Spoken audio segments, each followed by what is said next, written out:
Subscribe to our channel by clicking the subscribe button. Click the bell button and enjoy the latest uploads from our channel. الحمدللہ رب العالمین والصلاة والسلام علی سید المرسلین اما بعد۔ ایک بہن سوال کرتی ہیں کہ کیا شعبان کے مہینے میں لوگوں کے اعمال اللہ کے سامنے پیش کیے جاتے ہیں؟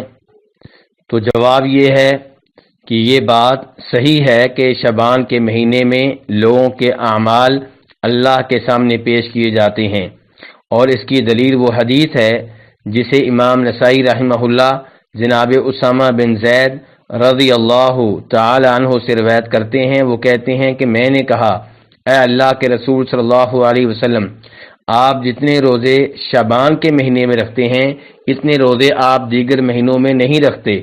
تو آپ نے کہا، یہ ایسا مہینہ ہے جس میں لوگ غافل رہتے ہیں، یہ رجب اور رمضان کے بیچ میں آتا ہے اور لوگ اس میں غفلت کا مظاہرہ کرتے ہیں، اور یہ ایسا مہینہ ہے جس میں لوگوں کے اعمال اللہ کے سامنے پیش کیے جاتے ہیں۔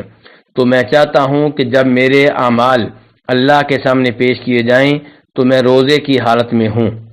تو اس سے پتہ چلا کہ شعبان کے مہینے میں نفلی روزے رکھنے کا بہت زیادہ اہتمام کرنا چاہیے، اور یہ کہ نبی علیہ الصلاۃ والسلام اس مہینے میں کثرت سے روزے رکھتے تھے، اور تیسرے نمبر پہ یہ کہ اس مہینے میں لوگوں کے اعمال اللہ کے سامنے پیش کیے جاتے ہیں۔ واللہ تعالی اعلم۔